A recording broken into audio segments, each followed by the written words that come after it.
warahmatullahi wabarakatuh. Pemirsa, Anda kembali bersama saya di acara untuk hari ini, talk show. Dan tentu ada sebuah perbincangan yang saya pikir hari ini juga menarik untuk kita diskusikan. Akibat dari salah satu perkembangan teknologi hari ini juga berdampak ke media dan salah satunya adalah televisi.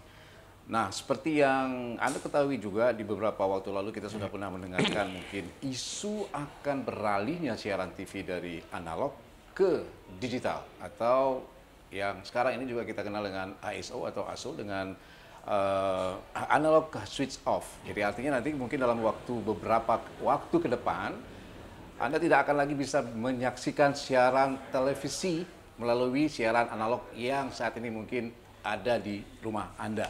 Nah, untuk itu tentu ada persoalan-persoalan yang saya pikir baik dan menarik untuk kita diskusikan di saat hari ini. Tentu Anda bersama saya Kudus Hussein nanti akan banyak hal yang akan kita dengarkan dari orang-orang yang sudah kita hadirkan untuk hari ini dan saya pikir cukup berkompeten untuk kita ajak diskusi tentang persoalan ini.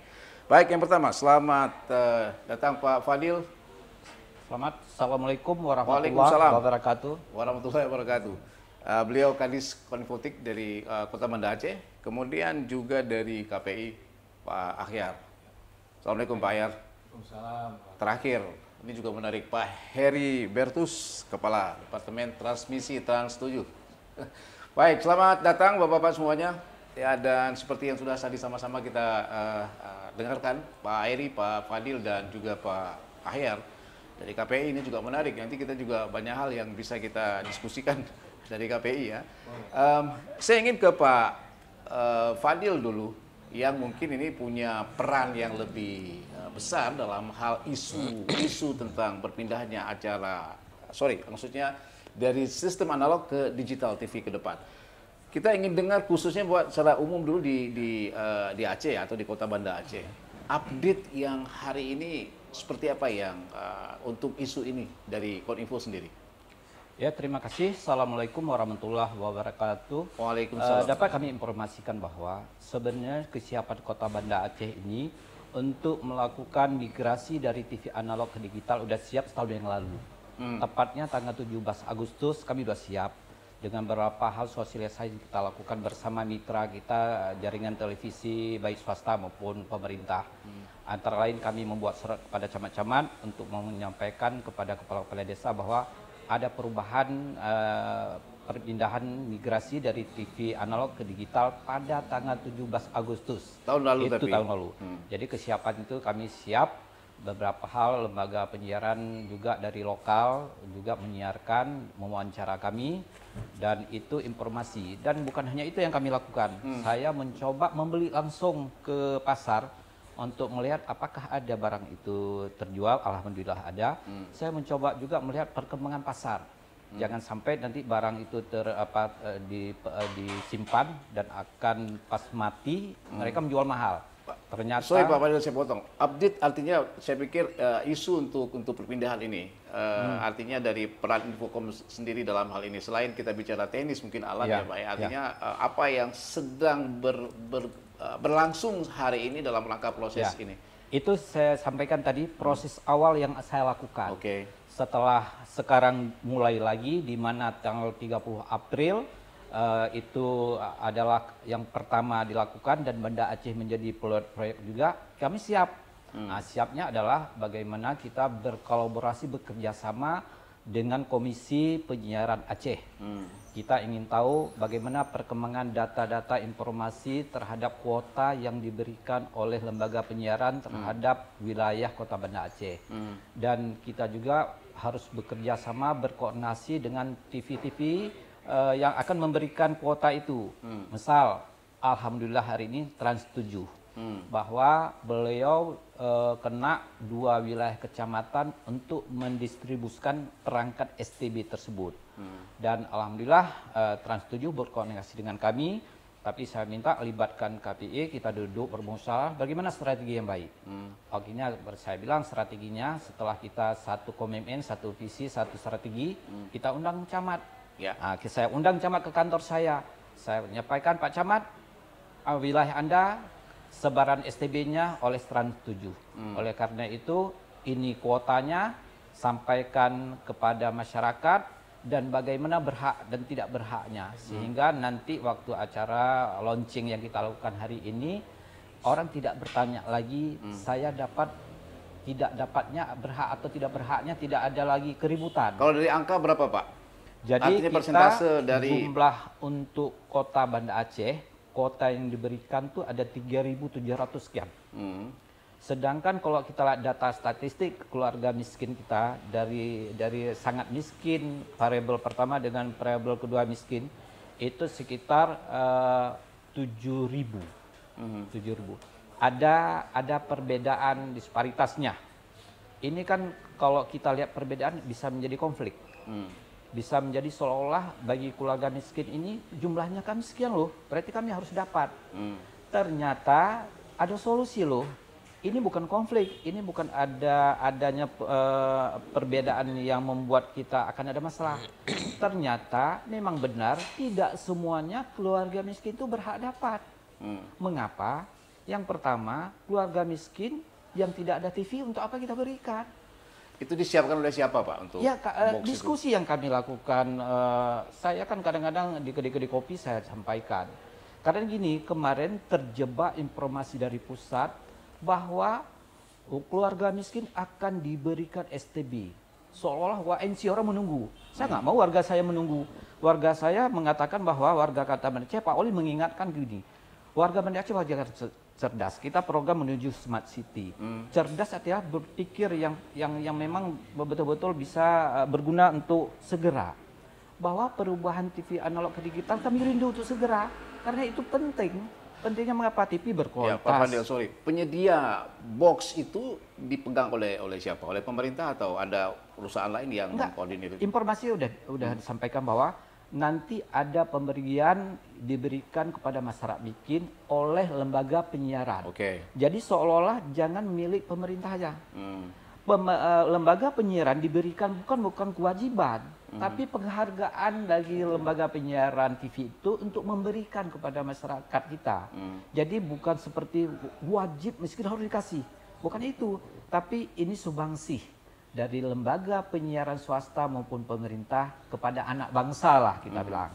Jadi ini loh kami ada bantuan dari dana CRS. Apa respon dari masyarakat Pak perpindahan ini? Sebenarnya senang sekali Pak. Jangan masyarakat Pak, saya aja sebagai kadisnya respon. Saya Pak udah setahun kemarin TV saya di kamar saya nonton hanya 3 channel.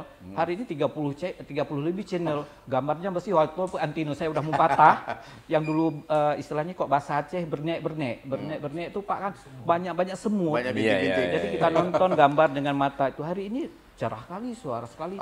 Rasanya baik, kan. Baik Pak Fadil, saya ingin ke Pak Ayan dulu nih. Ya, jadi kita sudah dengar tadi sedikit tentang respon masyarakat.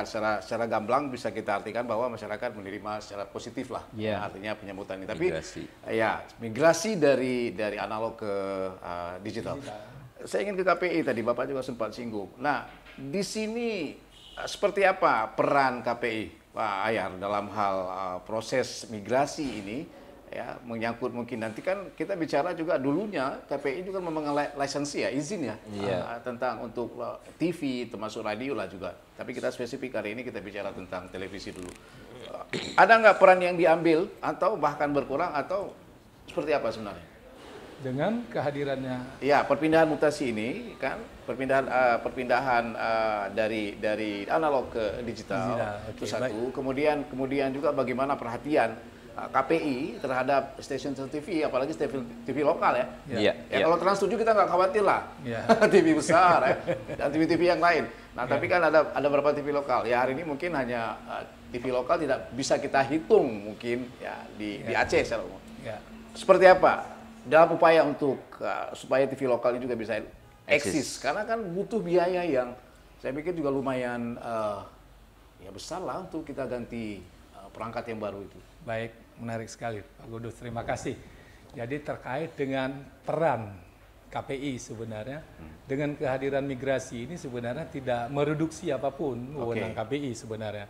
Tapi justru sebenarnya kehadiran Undang-Undang Cipta Kerja lah yang mereduksi kewenangan KPI selama ini di bidang perizinan. Nah, terkait dengan peran KPI dalam hal migrasi analog ke digital ini atau yang kita kenal dengan ASO, analog switch off. Nah, kita KPI itu sudah dari awal, begitu pemerintah mencanangkan ASO ini, kita sudah dari awal melakukan sosialisasi dan koordinasi dengan pihak-pihak terkait, khususnya untuk mempercepat proses ASO ini.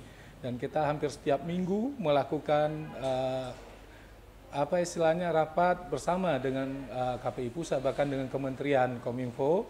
Kita hampir setiap minggu itu ada meeting via virtual terkait dengan percepatan ASO ini sendiri. Kenapa percepatan ini ASO ini sangat dibutuhkan?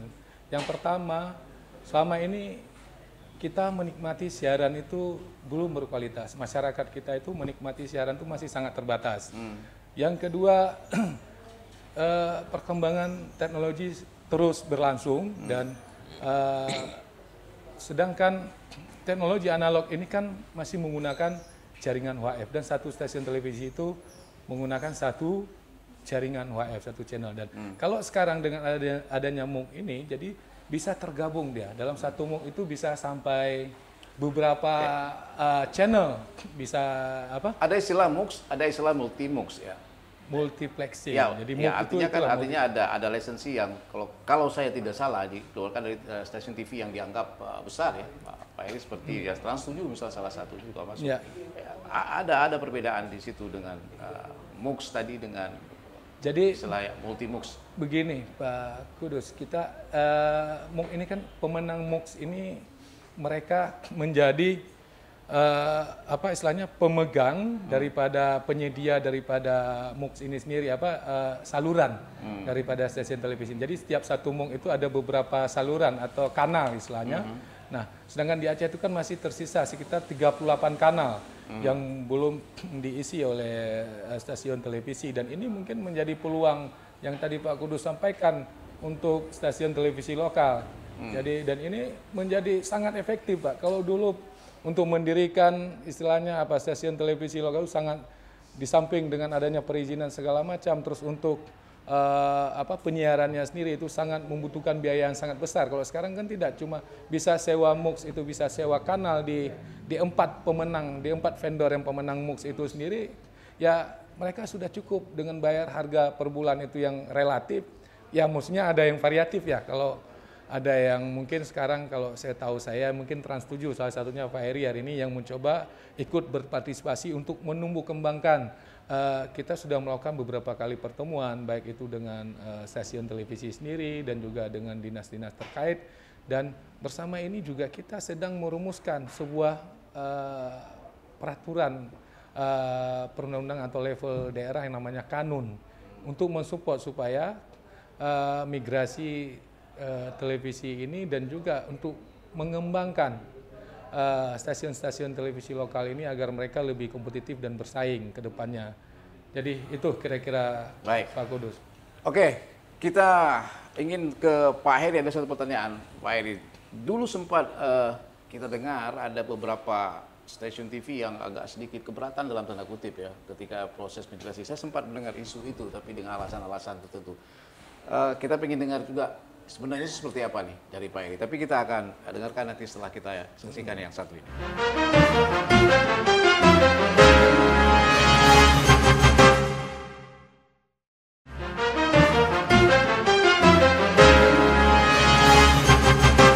Baik pemirsa, kembali kita di dialog untuk saat hari ini dan kembali ke Pak Heri langsung aja. Jadi isu tadi Pak, mungkin apakah itu hanya saya, tapi sempat saya baca juga itu muncul. Persisnya saya nggak tahu. Ya, ada sedikit apakah itu prosesnya atau apakah tentang bisnisnya yang menjadi konsentrasi sehingga ada beberapa stasiun TV waktu itu agak sedikit keberatan dalam hal ini. Boleh jadi juga tentang iuran yang mungkin apakah itu lebih besar atau bla bla bla segala macam. Tapi ini sempat selentingan ini sempat terbaca oleh saya di beberapa media yang diangkat di media sosial atau apapun itu. Seperti apa sebenarnya isu itu Pak Heri? Ya sebenarnya kalau isu-isu tentang apa nih? Kalau misalnya isu ada penolakan ya, penolakan terhadap migrasi ini. Ya sebenarnya kembali lagi sih Pak, kalau kita clear terhadap kita mau bermigrasi dengan teknologi digital ini, saya kira isu tadi itu tidak akan muncul. Karena terus terang misalnya seperti gini. Kalau dulu-dulu kan kita seolah-olah kan kita mengkapling nih satu kanal nih. Saya cuma bisa bisa mendapatkan keuntungan saya, bisa berproses bisnis saya dengan memegang satu kanal. Padahal kalau dalam migrasi ini kalau clear ya dijelaskan ke pihak swasta kemarin bahwa bisnis model untuk televisi digital ini berbeda jauh dengan analog. Justru lebih menguntungkan banget gitu loh Pak. Satu dalam hal efisiensi, itu udah pasti.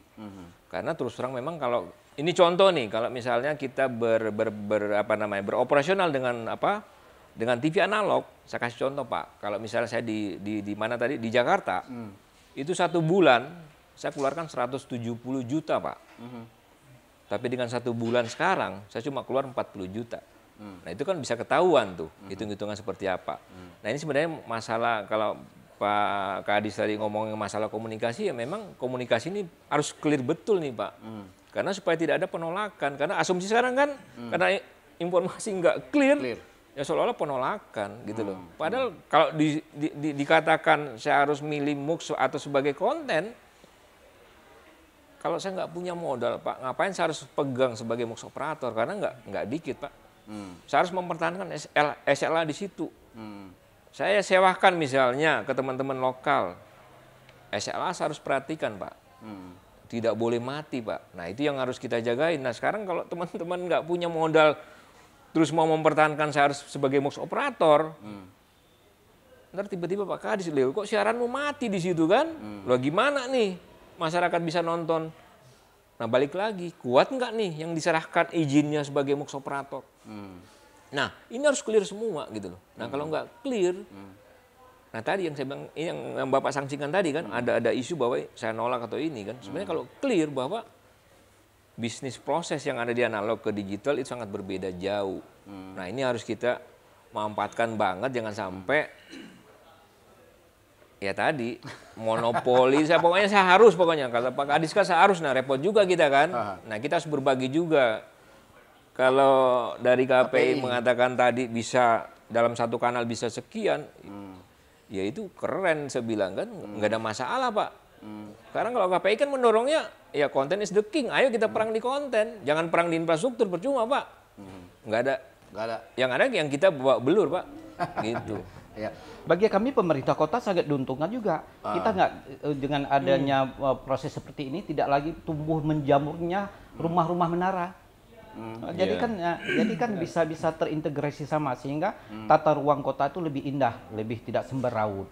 Ini juga bagian dari barangkali dari sisi pola wilayah tata ruang kita.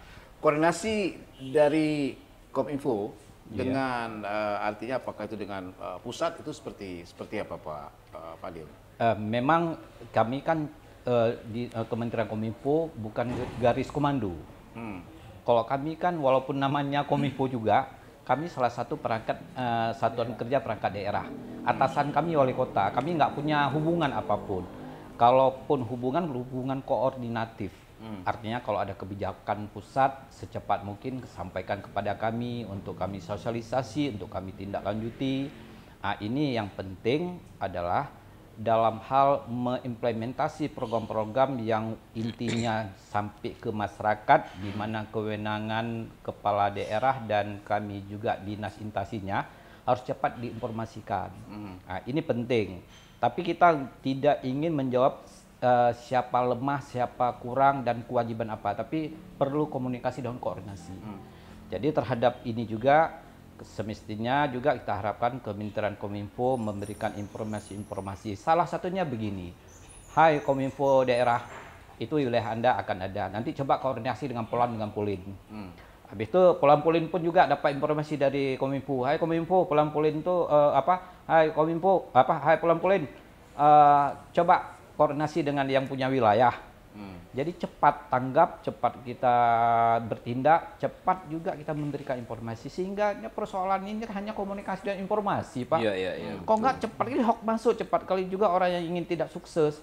Indonesia ini kan ada satu dua orang yang ada keterlambatan ya. Kalau tadi Pak Kadis, Pak Fadil di awal rencananya kalau nggak salah di Agustus tahun 2021. Ya. Kemudian terjadi pergeseran. Salah satu artinya yang sekarang ini dijadikan alasan yang paling gampang adalah COVID-19. Tapi apakah itu real, itu persoalannya Pak Fadil? Ya, itu nggak bisa kita jawab. Itu sangat skala nasional Pak. Tapi pentingnya Banda Aceh sangat siap melakukan perubahan itu dan berkoordinasi. Itu aja. Itu secara nasional kah Pak Heri mungkin gini Pak, itu, ya? Kalau saya ngelihatnya gini, kita ini buta terhadap migrasi. Ya, saya anggap kita buta karena gini. Suksesi digital itu kan ada 4 faktor, Pak. Masyarakatnya, kemudian pemerintahnya, termasuk pemerintah pusat ya Pak ya, kemudian LPS-nya, dan produsennya. Nah ini yang saya belum pernah clear dan lihat, kayak contoh gini Pak, Banda Aceh, apakah sudah ada penetapan untuk penetrasi pasar supaya di Banda Aceh ini bisa ASO? Saya tanya Pak Fadil. Ada nggak Pak?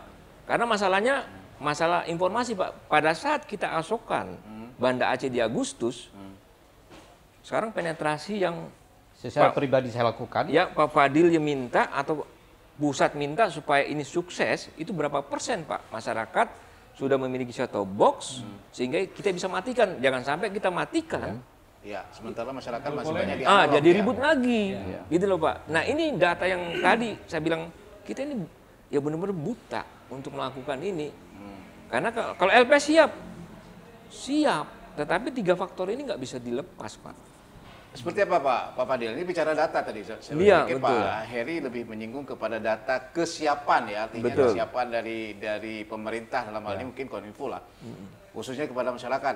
Data itu clear nggak? Karena kita kalau bicara data secara global kita sering amburadul juga. Tapi itu pertanyaannya data apa? Kalau data keluarga miskin kita punya. Datanya by name sampai by address di dinas sosial. Artinya mungkin Pak Heri lebih cuman yang pertanyaan sekarang, data apakah tersedianya set-top box di pasar? Itu karena pas mati, cepat ada tindakan kan, beli di pasar. Nah itu seperti apa Pak? Saya melakukan analisis pribadi lah. Saya coba random menggunakan dari toko ke toko ada. Berarti kalau saya dalam emergency punya. Tapi yang kita takutkan kemarin jangan ada terjadi inflasi. Jangan sampai harga itu naik. Tetapi tren itu gejala itu ada. Tapi setelah pemerintah mengatakan ada subsidi, ada bantuan, pasar udah melemah. Artinya permainan cukong itu udah tertahan. Ini kan pengamatan pribadi saya. Tapi saya melakukan satu sosialisasi proaktif pada masyarakat gini. Lo ngapain sibuk kali menunggu? TV itu untuk kita loh. Semisal gini, kita nggak ada air. Ada orang mengasih air, menunggu kita haus. Padahal kita perlu minum segera. Sekarang saya lihat TV ini dengan saya beli STB dengan ring antara 100 sampai 300. Tapi saya menikmati TV yang bagus, suara yang bagus, channel yang banyak. Loh mengapa saya nggak mau nikmati ini untuk kepentingan saya? Saya akan beli loh. Itu saya cuci otak masyarakat saya. Pak, silakan. Jadi kalau boleh saya melihatnya begini Pak, terkait kesiapan sebenarnya, saya sepakat pembicaraan saya dengan Pak Heri beberapa waktu lalu. Pemerintah pusat ini kurang berani dalam menetapkan, dalam bersikap ya. Sebenarnya ASO ini kan sebuah kebutuhan Pak. Kebutuhan, dan mau sekarang atau besok itu kan tetap harus dilaksanakan Pak. Dan ini kita sudah terlambat. Apa kira-kira alasannya pemerintah kurang berani itu di statement Anda? Jadi begini, yang tadi COVID tadi. Saya berasa begini. Inilah paranoidnya kita. Paranoidnya gini. Kita punya data miskin karena menjual labeling keluarga miskin itu satu. Data udah ada. Sekarang pihak yang ingin kalimat statement mengatakan bahwa akan diberikan pemerintah. Berapa sih pemerintah mampu? Itu belum ada jawaban samsirongnya. Pemerintah di sini siapa Pak? Pemerintah kan berarti pusat atau pemerintah lah, pusat. Itu kan bawahannya kan Menteri Kominfo. Tetapi Kominfo main mata, bukan gua yang itu barangkali ini posisi. Tapi harus ditanggung oleh teman-teman. Siapa tuh teman-teman? Lembaga penyiaran baik swasta. Barang ini analogi saya, diskusilah di Jakarta. Berapa ada? Kumpul ternyata kuota itu belum cukup. Ini menurut asumsi saya, ketidakkecukupan dengan rasio jumlah kemiskinan. Tapi akan berbahaya. Tangkapan layar dari daerah dapat. Apa tangkapan layar? kalau jumlah antara kecukupan dengan pasar dan demand nggak seimbang, ini konflik lokal akan terjadi. Ini siapa bertanggung jawab? Akan berbahaya loh, karena di lokal terjadi ada dinamisasi kepala daerah, akan merugikan kepala daerah nih nanti. Jadi pada saat itu mulailah. Rugi seperti apa Pak Fadil? Rugi seperti apa ya? Rugi gini, katakanlah konflik terjadi. Masyarakat menuntut pemerintahku yang dia tahu kan camat, yang dia tahu kan wali kota, bupati, gubernur. Dia hajar masyarakat situ bisa nggak ada yang pilih. Gini Pak Kudus, saya ingin menyambung yang tadi nih, terpotong sama Pak Kadis ya. Jadi kenapa saya katakan pemerintah kurang berani sebenarnya? Jadi ASO ini kan sebuah kebutuhan, mau tidak mau kita harus menjalaninya, mau hari ini atau besok, dan negara tetangga sudah melakukannya itu jauh-jauh hari. Nah, sebenarnya kalau masyarakat itu sendiri sudah sangat siap Pak. Coba, kita kan sering nih berkeliling di sini Pak. Parameternya apa Pak Ayar? Bahkan begini, di daerah-daerah itu, ada di daerah malah kita nggak punya sinyal Pak. Mereka menggunakan satelit segala macam, menggunakan parabola. Artinya mereka tidak ada masalah dengan UHF ini Pak. Dan justru malah UHF ini nggak ada yang nonton Pak. Saya bisa pastikan bahwa itu sedikit sekali masyarakat yang menonton siaran yang menggunakan antena UHF selama ini Pak. Nah, justru migrasi ini dibutuhkan. Dan kenapa? Kita katakan tidak perlu tanpa bantuan pemerintah pun terhadap STB ini, migrasi ini sebenarnya bisa dilaksanakan tanpa ada STB pun bisa. Kenapa itu nggak terjadi? Kita sendiri ya paranoid nih sebenarnya. Karena data nggak punya, data masalahnya. Ini kan yang saya mau katakan tadi. Contoh, ini justru kehadiran pemerintah untuk membagi-bagi ke STB ini menjadi polemik Pak. Contoh polemiknya, ini sebentar. Ini kan hampir sama dengan PKH sebenarnya. Bagi-bagi dana dana BLT sosial, BLT segala macam.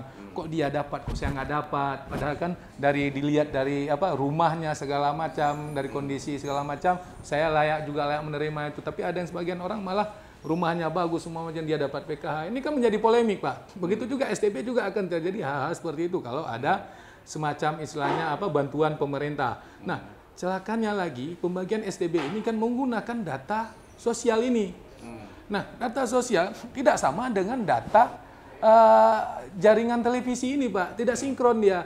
Ada data. Contoh hari ini Trans TV.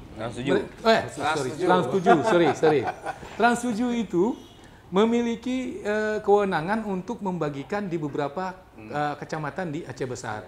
Nah, ada beberapa kecamatan yang malah mereka tidak punya sinyal UHF ini masuk seperti wilayah Lung, Lembah Selawa. Itu buat apa mereka STB, Pak? Baik, Pak Ayar. Nanti kita akan dengarkan langsung dari Pak Heri persoalan tadi, tapi kita akan break terlebih dahulu.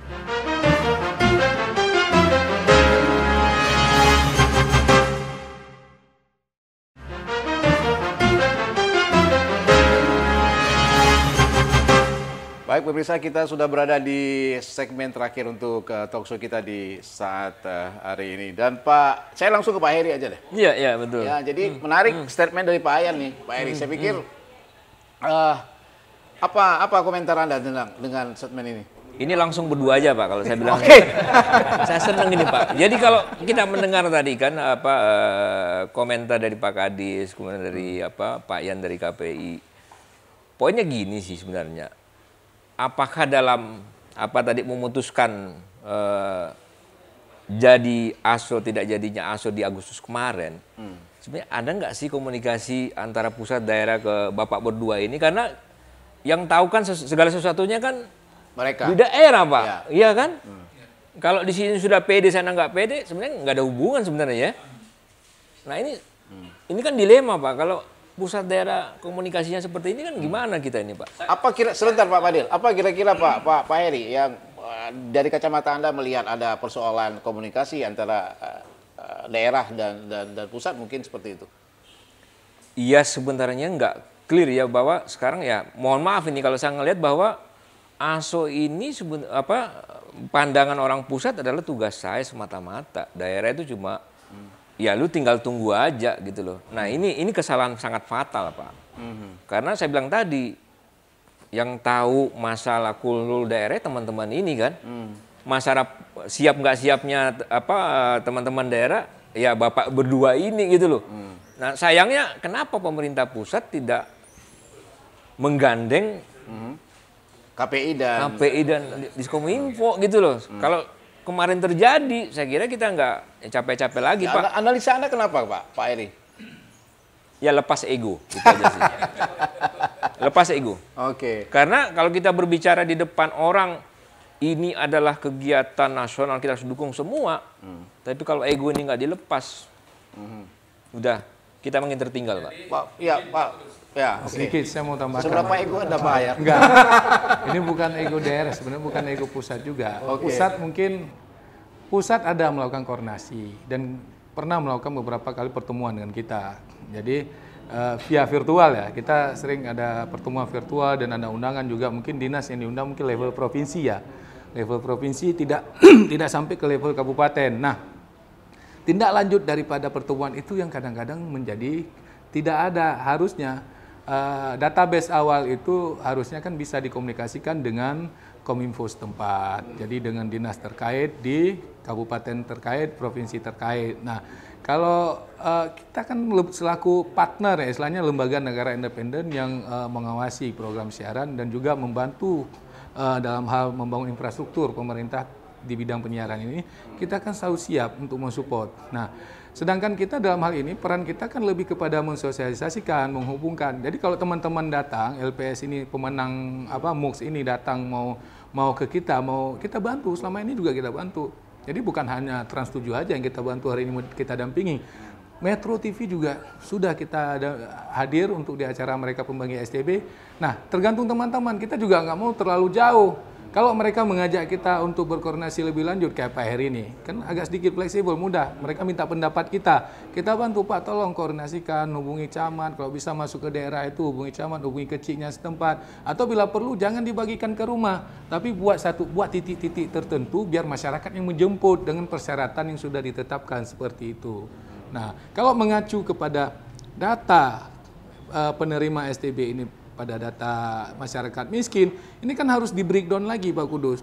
Penerima ini kan dia harus ada persyaratan tambahannya, punya TV yang analog. Kalau dia punya TV-nya udah smart, apa STB Pak, nggak perlu. Yang kedua, dia punya sinyal yang sampai ke rumah dia.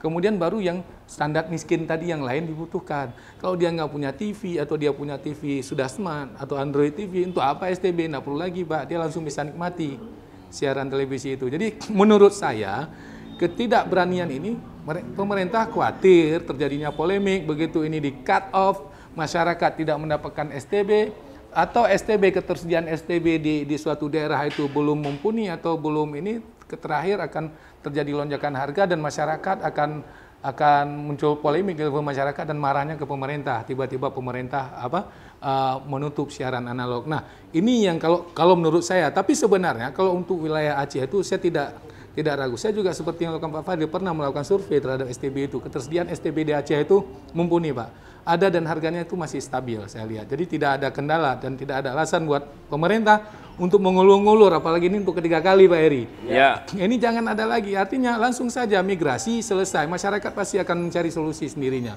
Pembagian STB ini dilakukan secara berbarengan seiring dengan cut off daripada ASO ini sendiri, peralihan. Ya. Pak Fadil, bagaimana proses ini Pak Fadil? Ini saya luruskan perspektif pusat dan daerah dulu. Ya. Pada prinsipnya Banda Aceh, umumnya Aceh dari tanggal 17 sudah siap. Sudah siap. 17 Agustus tahun lalu. Dan 21, ada catatan kecil yang kami koordinasikan ke pusat. Di mana itu lewat Zoom meeting, lewat dialog, lewat forum. Tetapi barangkali pusat kan waktu itu bukan hanya Aceh, ada 5 provinsi yang ada. Mungkin saja di beberapa provinsi masih ada komunikasi yang tersumbat, masih ada rasa cemas, sehingga barangkali pusat memberi kebijakan dievaluasi kembali. Nah, itu barangkali artinya kita melihat secara nasional. Tapi untuk Aceh kita nggak ada masalah Pak, siap. Buktinya hari ini. Betul seperti itu Pak Eri. Jadi catatannya, contohnya itu gimana salah satu solusinya kita bisa selesaikan.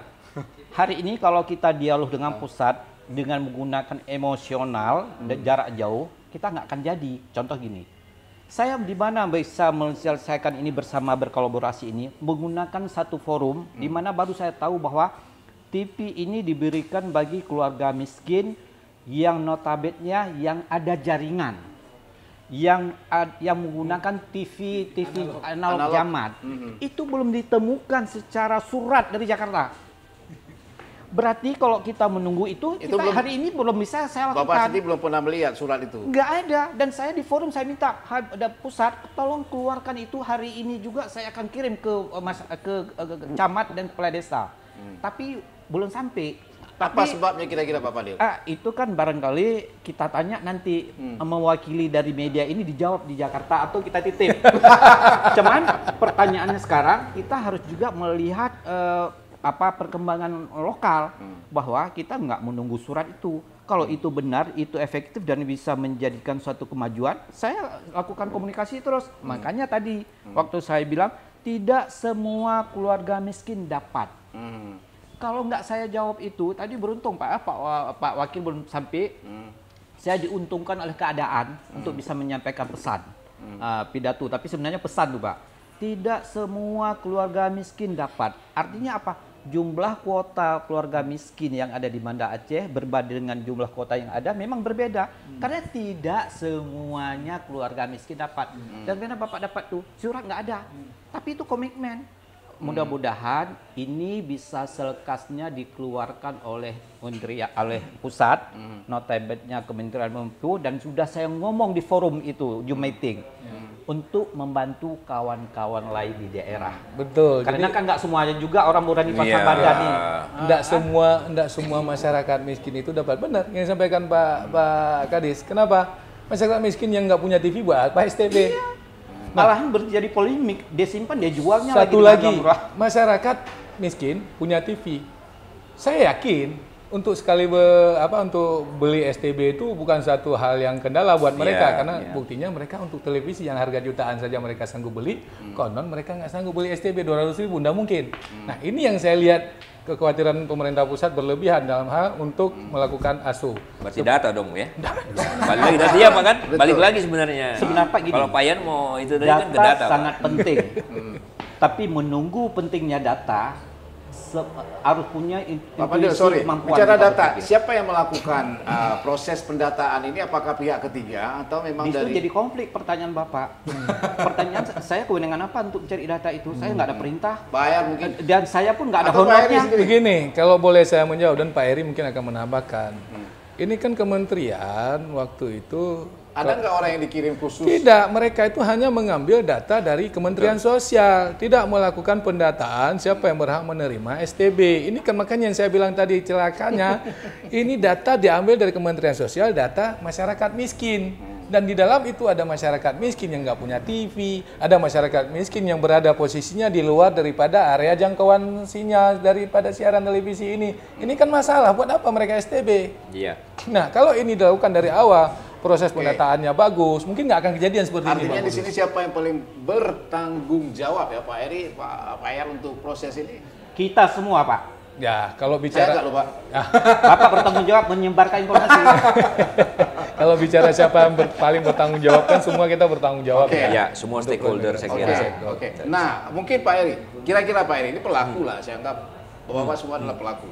Apa sih solusi yang mungkin ya bisa ditawarkan, apakah itu ke Kominfo juga ke KPI untuk supaya persoalan ini nggak terlalu lama di situ-situ saja, tidak stuck di persoalan itu? Ya kembali lagi Pak, jangan kita berbicara bahwa ASO ini adalah tugas kita bersama, tetapi dalam implementasi ya kita jalan sendiri-sendiri, nggak boleh. Poinnya itu. Kalau kita cuma lips ngomong bahwa ini tugas kita bersama, terus dalam pelaksanaannya masing-masing, nggak mungkin. Nah ini kita coba lakukan di Banda Aceh. Ya tadi sore juga saya meeting sama KPD Ambon, saya bilang ini bisa jadi contoh karena kekhawatiran teman-teman daerah juga takut kalau ini niatnya baik tapi membuat konflik di lapangan. Nah ini kan ya kalau kita pakai tagline-nya Pegadaian, ya atasi masalah. Nah itu Pak, ya Pak. Satu gini, kita berbicara, ya, bener kan Pak? Iya. Kita berbicara pragmatis, selalu harus berpikir dari 1, 2, 3, 4, 5. Contoh gini, saya kemarin saya berseloroh dengan Trans 7. Teman-teman udah membagi secara koordinasi dengan saya. Itu bahasanya kan sangat liar, kan? Tapi saya jangan hari itu saya memposisikan kepala dinas yang arogan, yang langsung marah. Saya berpositif tinggi, mereka barangkali mensegmentasi pasar dulu, melihat tes pasar ya. Positif thinking. Nah, tapi mudah-mudahan mereka sadar bahwa Pak, nanti kami melapor sama Bapak. Nah, hari ini melapor. Bagaimana strategi kita men? Nah, jadi semuanya saya pikir nih berpikir positif. Kalaupun ada sedikit gesekan kita cari celah-celah kebaikan. Saya berpikir perspektif budaya nih kita bangun Pak. Kita teori sekali bangun dengan kata data, Pak. Hari ini Pak bicara data, satu data Indonesia belum beres hari ini Pak. Dan berat sekali beban saya juga, saya ada bidang statistik. Hari ini komponen-komponen untuk kita melakukan satu data Indonesia, kami udah melakukan kita satu data Banda Aceh. Kita udah juga program data terintegrasi udah ada. Tapi nggak mampu kemampuan kerja kita mampu menyebar data semuanya tanpa kolaborasi Pak. Jadi hari ini kalau ada celah-celah hambatan, yuk duduk, komunikasi, tolong bantu loh. Di mana peran kamu bantu, di mana saya bisa bantu. Seberapa sering Anda duduk berdua nih?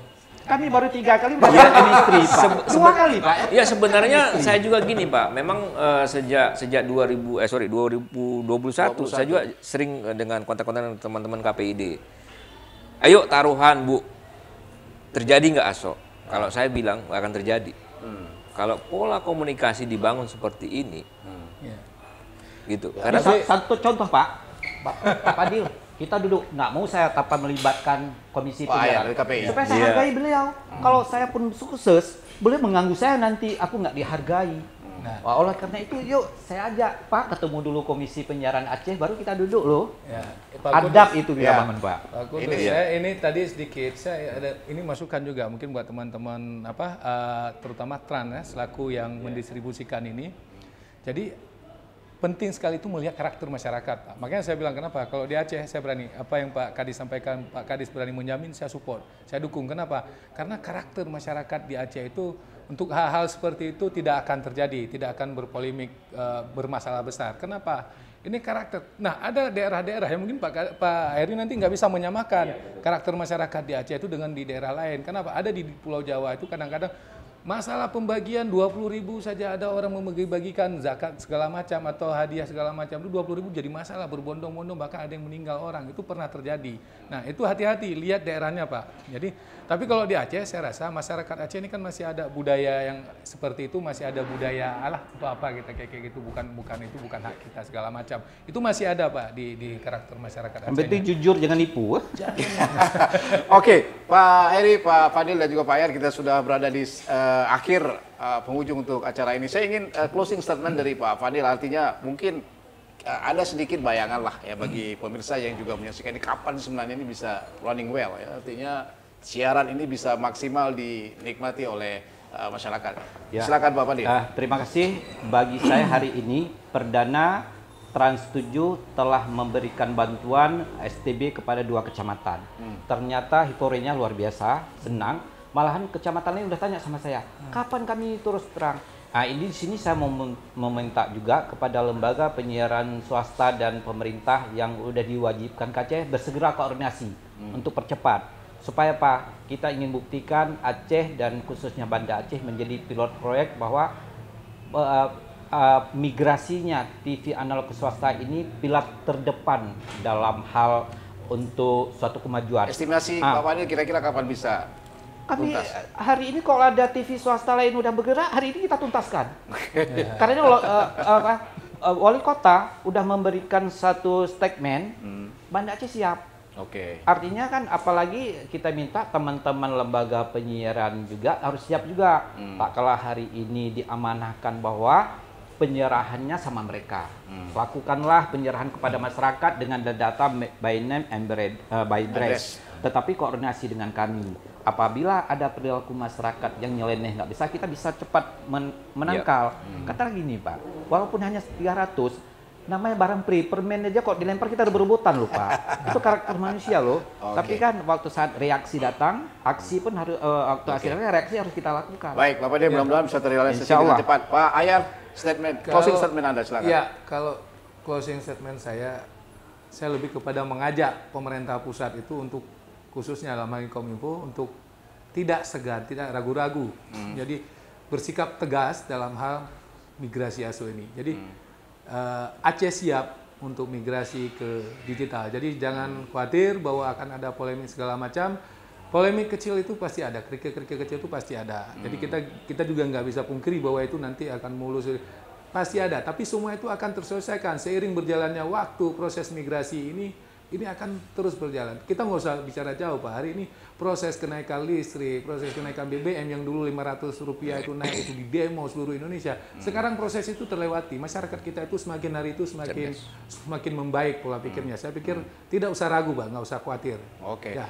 Baik, Pak, ya terakhir Pak Heri, silakan closing statement Anda, Pak. Ya kalau mendengar optimisme teman-teman Aceh, saya kira tidak ada kata bahwa KOT 31 Mei itu ya kita challenge pemerintahnya. Go ahead. Kita asokan ya apa Aceh. siap. Terlalu lama. Jangan diprank lagi ketiga kali. Betul.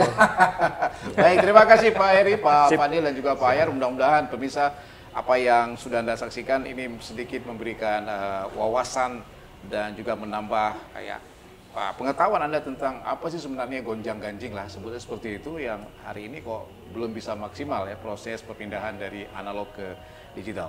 Terima kasih pemirsa, Anda sudah bersama kami di acara Talkshow untuk saat hari ini dan saya Kudus Hussein mohon pamit. Sampai jumpa. Assalamualaikum warahmatullahi wabarakatuh. Waalaikumsalam.